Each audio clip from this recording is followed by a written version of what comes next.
Hello friends. आज लेके आया हूँ एक एपिसोड जो लद्दाख के ऊपर ही। तो रिसेंटली मैंने लद्दाख गया था और उधर जाके मैंने क्या एक्सपीरियंस किया है, क्या करना चाहिए क्या नहीं करना चाहिए। तो इसी के ऊपर मैंने सोचा कि एक वीडियो कर लेता हूँ। लद्दाख आपको पता ही है कि बहुत ठंडी का जगह है, बहुत मतलब वेदर बहुत ठंडा रहते हैं। तो इसके लिए आपको तो विंटर का जो कुछ जैकेट वैकेट आपको लेके जाना पड़ेगा। तो आपको मिनिमम तो 2 लेयर चाहिए, मतलब एक अंदर में फ्लीस का लेयर चाहिए और एक बाहर में जैकेट चाहिए। जैसा आपको फ़ोटो में दिखा रहा हूँ ऐसा ग्लॉसी कोटिंग वाला जैकेट। अब जैसे रेनकोट वाला कोटिंग जो है जैकेट में, ऐसे ही जैकेट आप खरीद लीजिए। आप फ्लीस वाला जैकेट मत खरीदिए, क्योंकि ये ग्लॉसी जैकेट में हवा भी थोड़ा उसमें अंदर नहीं घुसते। तो ये लेह लद्दाख में जब आप हाई पासेस में जाएंगे तो बहुत हवा, मतलब बहुत हवा बहते हैं। तो इधर इतना विंड है तो आपको बहुत परेशान होगा, इसलिए ये वाला जैकेट आपको अच्छा लगेगा।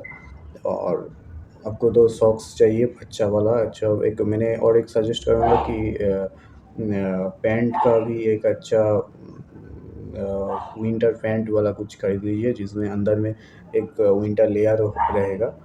और फिर एक अच्छा स्कार्फ विंटर का जो भी है कुछ खरीद लीजिए।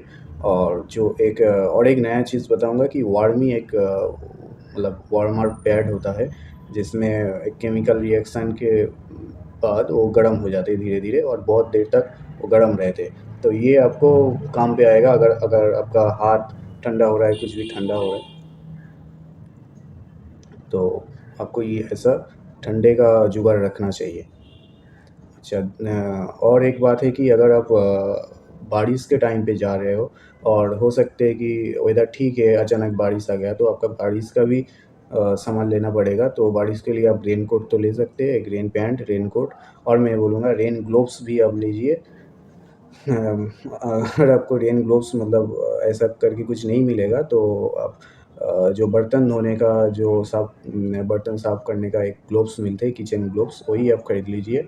उसको आप एक काम कर सकते हैं, अगर ठंडा है तो अंदर में पतला वाला विंटर ग्लोव्स जो है वो पहन लीजिए, उसके ऊपर वो किचन ग्लोव्स पहन लीजिए, तो आप अच्छा ग्रिप रहेगा हैंडल बार में।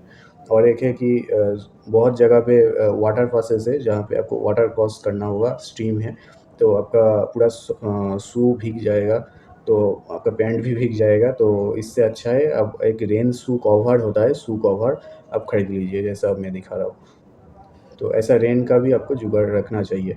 और एक बात बताऊँगा कि अब लद्दाख में जा रहा है तो बाइक राइड कर रहा है, तो आपको अगर उधर जाके अगर आप बाइक उधर से रेंट लेंगे तो मैंने बोलूँगा पहले से ही आप बुक करके रखिए, क्योंकि ऐसा सीज़न में बाइक मिलना बहुत मुश्किल होता है और बहुत महंगा भी पड़ते हैं। तो 1 डेढ़ महीने पहले से आप बुकिंग करके रखेंगे तो आपको बहुत सस्ते में मिल जाएगा और आसानी से मिल भी जाएगा।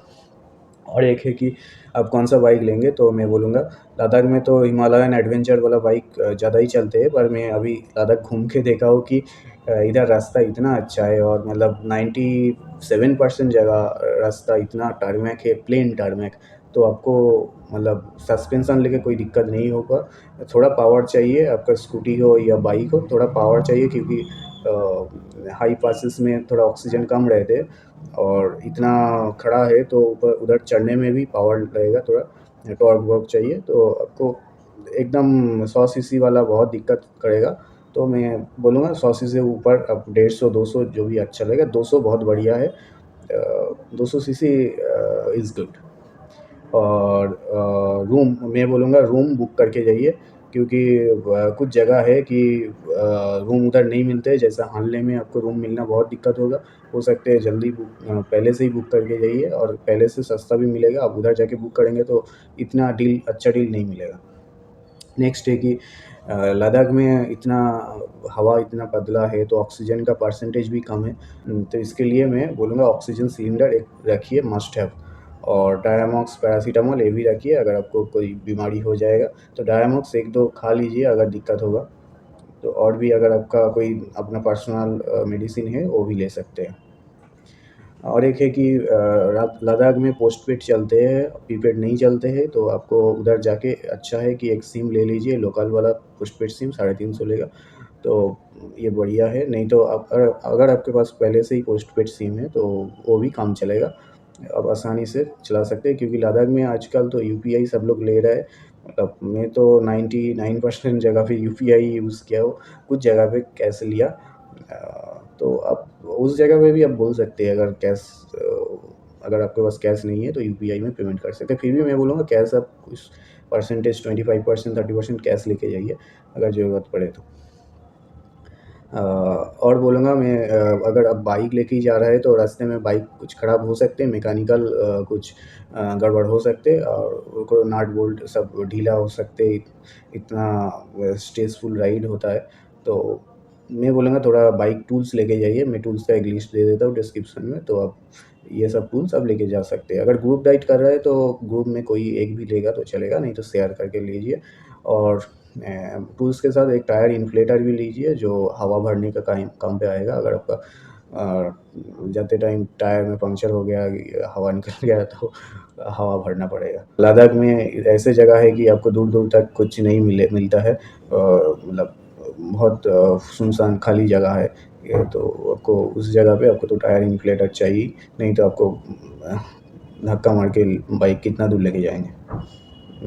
फिर एक पंक्चर किट भी चाहिए इसके साथ। आप पंक्चर अगर हो गया तो पंक्चर किट भी एक चाहिए।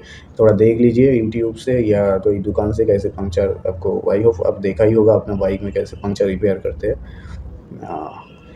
और एक बात है कि लद्दाख में जब लोग जाते हैं मतलब सोचते ही है इतना बड़ा जगह है, बहुत कुछ चाहिए होगा, तो बहुत कुछ सामान उठा लेते हैं, मतलब जो चाहिए नहीं है वही ले लेते हैं। मैं बोलूँगा आपका अपना लगेज जितना कॉम्पैक्ट हो सके आप लीजिए, इतना बड़ा बड़ा लगेज मत लीजिए, एक ही बड़ा बैग लीजिए। और सामने टैंक बैग एक छोटा बैग ले सकते हैं, नहीं तो आपका बैक पैक भी एक छोटा सा ले सकते हैं, एक वेस्ट बैग भी ले सकते हैं जो डॉक्यूमेंट्स रहेगा।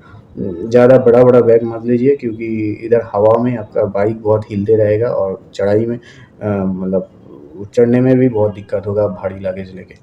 और मैं बोलूँगा लद्दाख में इतना ड्राई वेदर है और ठंडा है, तो उधर कपड़ा ख़राब नहीं होता है। अब मतलब एक रात कोई टी शर्ट पहन के रहेंगे तो सुबह उठ के आपको नहीं लगेगा कि वो इतना गंदा हो गया।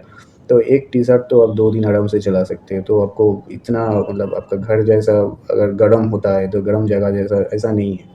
लद्दाख में कपड़ा इतना जल्दी ख़राब नहीं होता है। और है कि आप वाटर बोतल साथ में रखिए, क्योंकि ऐसा जगह है कि आपको वाटर नहीं मिलता है, तो बहुत दूर दूर तक वाटर नहीं मिलता है। और कभी भी आप वो स्टीम वाला वाटर पानी मत पीजिए, क्योंकि स्टीम में बहुत कुछ केमिकल रह सकते हैं, आपको पता नहीं, तो आपका पूरा मतलब पेट खराब हो सकते हैं। तो आप एकदम बोतल वाटर ही पी लीजिए, नहीं तो होटल में जाके फ़िल्टर वाटर पीजिए।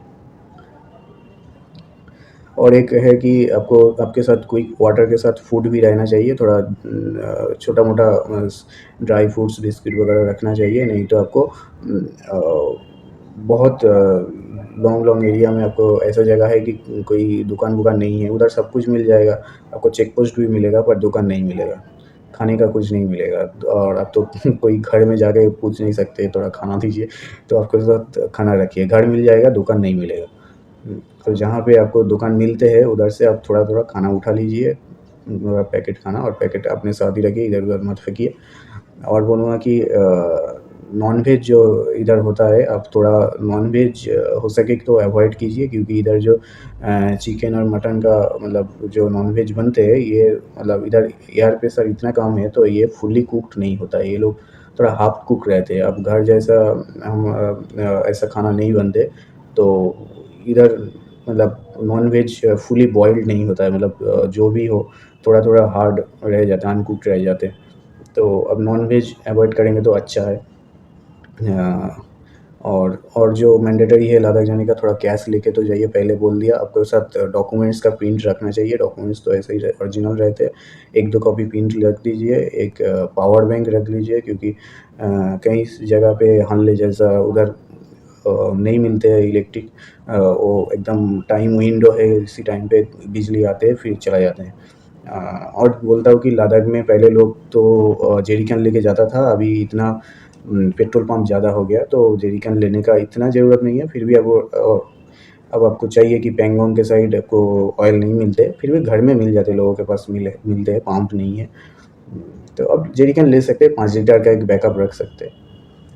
और लद्दाख में इतना धूप है तो मैं बोलूँगा सनग्लासेस, सनस्क्रीन रख लीजिए, लिप बाम रख लीजिए। और मैं बोलूँगा लद्दाख का जो प्लानिंग है थोड़ा अच्छे से कीजिए, और 2-1 दिन बफर डे रखिए, क्योंकि हो सकता है कई जगह आपको रुकना पड़े। आपको अच्छा लग गया तो रुक गया, नहीं तो कोई दिक्कत हो गया बाइक वाइक का, तो आपको रुकना पड़े। तो अब 1-2 दिन बफर डे रखिए, तो ऐसा प्लान कीजिए कोई वेदर ख़राब हो गया तो अच्छे से प्लान कीजिए, प्लान को रिवाइज़ कीजिए, कोई एक्सपीरियंस्ड जो घूम के आया है उससे प्लान चेक करवा लीजिए, तो आपको अच्छा लगेगा। और हाँ, आप कोशिश कीजिए कि जो रास्ते से सब लोग जा रहा है मेन रोड पे रहिए, ज़्यादा ऑफ रोड मतलब आउट ऑफ मेन रोड मत जाइए, क्योंकि बहुत अंदर-अंदर का रास्ता है जहाँ पे लोग नहीं मिलेगा आपको, कोई हेल्प करने का नहीं है। तो मैं बोलूँगा जो मेन रोड है वही आप फॉलो कीजिए। और लद्दाख तो आपको पता ही है कि इंटरनेशनल बॉर्डर भी है उधर, तो आप कहाँ से कहाँ चले जाएँगे आपको पता नहीं चलेगा।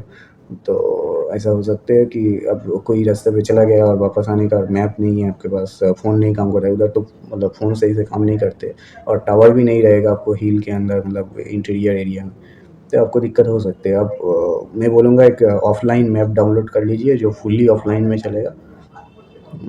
तो that's all. I hope you will enjoy Ladakh. अच्छे से जाइए, घूम के आइए, फिर कमेंट कीजिए अगर कोई दिक्कत हो, कुछ पूछना है तो पूछ सकते हैं। Thank you.